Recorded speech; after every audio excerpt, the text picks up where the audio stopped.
O Google diz que é perigoso. Desenvolvedores chamam de paraíso da pirataria e as gigantes gastam milhões tentando derrubá-lo. Mas com mais de 1 bilhão de downloads, a Aptoide talvez seja a loja de apps mais importante que você nunca ouviu falar.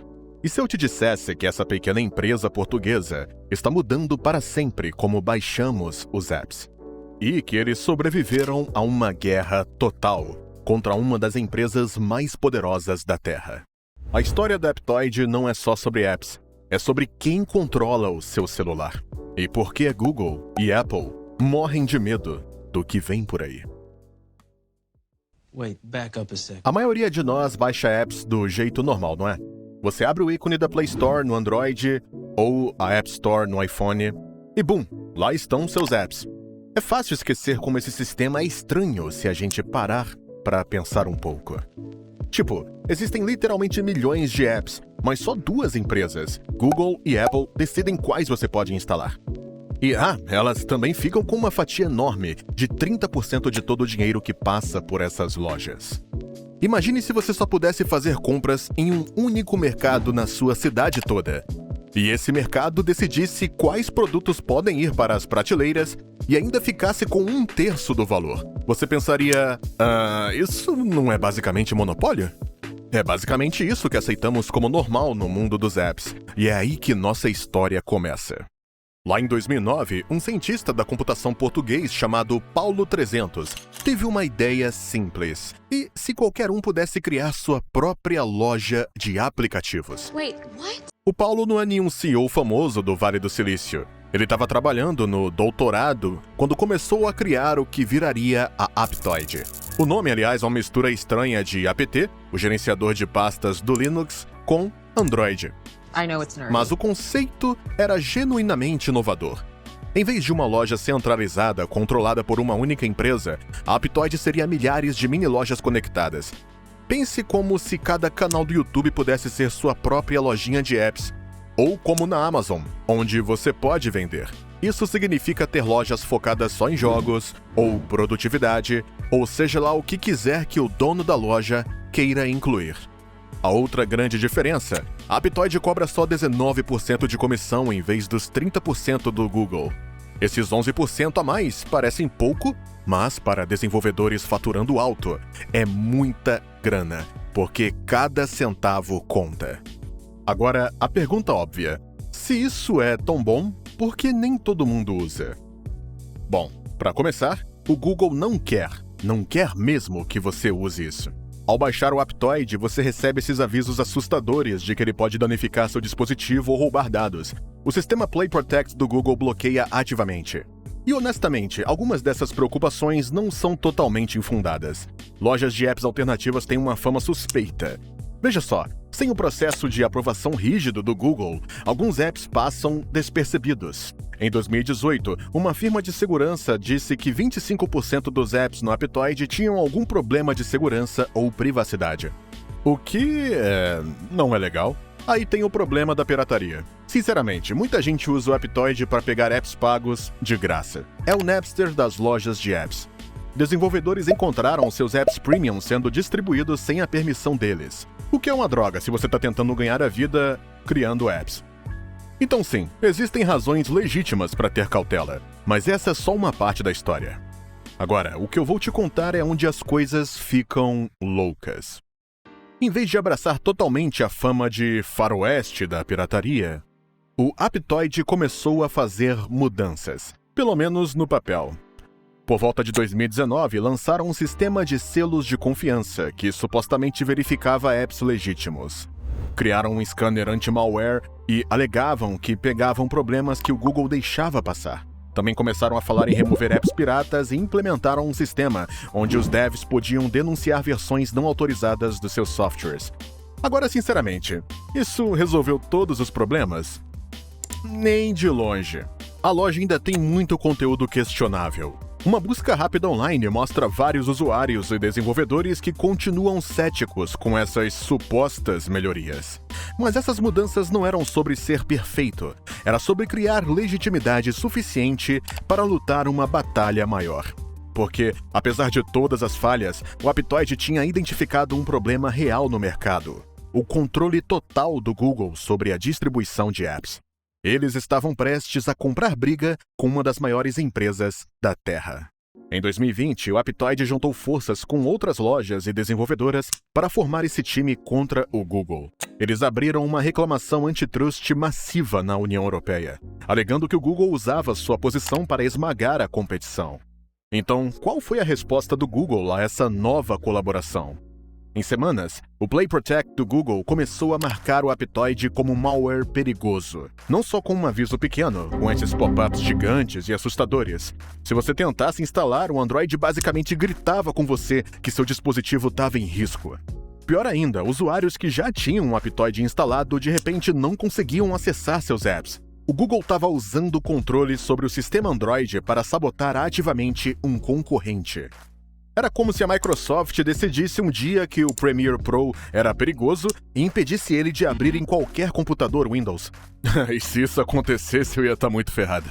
Então a mensagem era clara. Essa é a nossa plataforma e a gente decide o que roda nela. A base de usuários do Aptoide caiu uns 20% da noite pro dia. Para a maioria das empresas, seria fim de jogo.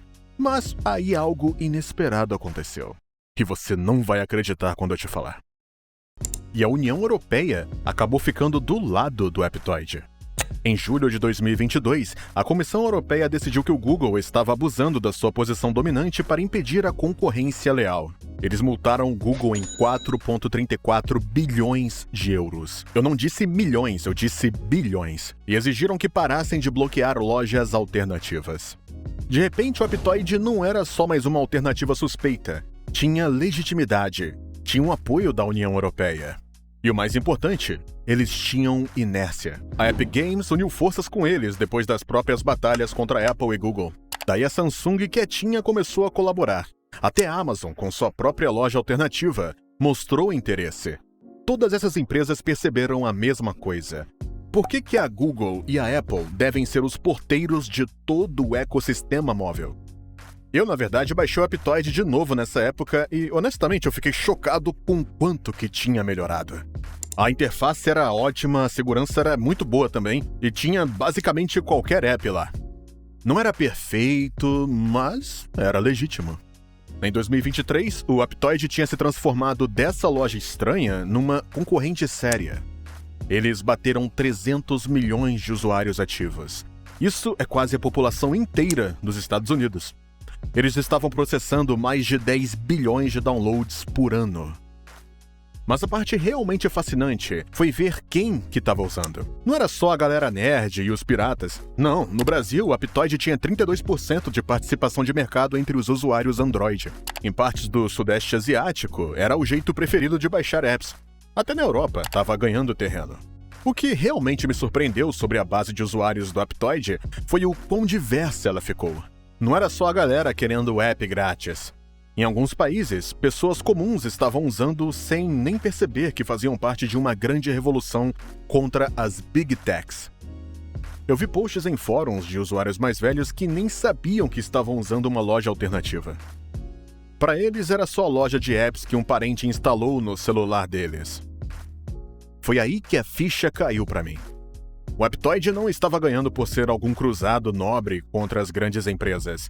Eles ganhavam tração em certos mercados porque preenchiam lacunas que o Google deixou abertas, especialmente em países onde a presença do Google não era tão forte. Eles estavam ganhando porque criaram uma loja que realmente funciona melhor para pessoas comuns. Mas em 2020, o desastre aconteceu. Uma brecha de segurança massiva expôs dados de cerca de 20 milhões de contas do Aptoide. E-mails, senhas criptografadas e detalhes de pagamento foram comprometidos. O Google caiu matando imediatamente, rodando essas campanhas de conscientização de segurança bem públicas que basicamente diziam: Desenvolvedores começaram a tirar seus apps, usuários fugiram de volta para o Google Play. Parecia o fim da linha. A reputação da empresa estava em frangalhos.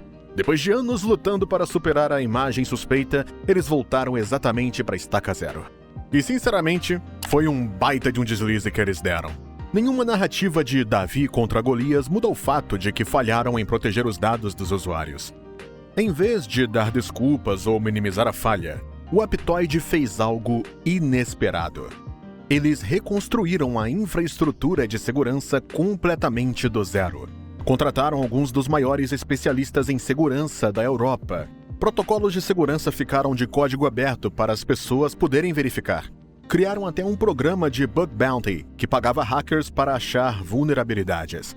E o mais impressionante, compensaram os usuários afetados com contas premium e crédito. Em meados de 2024, eles emergiram mais fortes que antes. O novo sistema de segurança estava sendo elogiado como potencialmente mais robusto que o do Google em algumas áreas. Como um cara aleatório disse, às vezes você precisa quebrar algo completamente para reconstruir direito. Hoje, o Aptoide não está só sobrevivendo, está prosperando. Eles expandiram além de ser só uma loja e começaram a criar ferramentas para devs distribuírem seus apps como quiserem. Lembra daquela taxa de 30% do Google que eu falei? Bom, graças à pressão do Aptoide e outros, o Google foi forçado a reduzir as taxas em muitos mercados. Mais importante, a Lei de Mercados Digitais da União Europeia, que entrou em vigor total esse ano, agora exige que Apple e Google permitam lojas alternativas. Essa regulação existe em grande parte por conta dos esforços do Aptoide, e a gente está começando a ver os impactos. Mês passado, a Apple finalmente abriu o iOS para lojas alternativas pela primeira vez na história. É uma implementação limitada e eles ainda tentam manter o controle, mas o muro foi rompido. O que começou como esse projeto paralelo português minúsculo mudou fundamentalmente como a distribuição de apps mobile funciona. Eles pegaram uma empresa de $1 trilhão e, contra todas as chances, ganharam de verdade.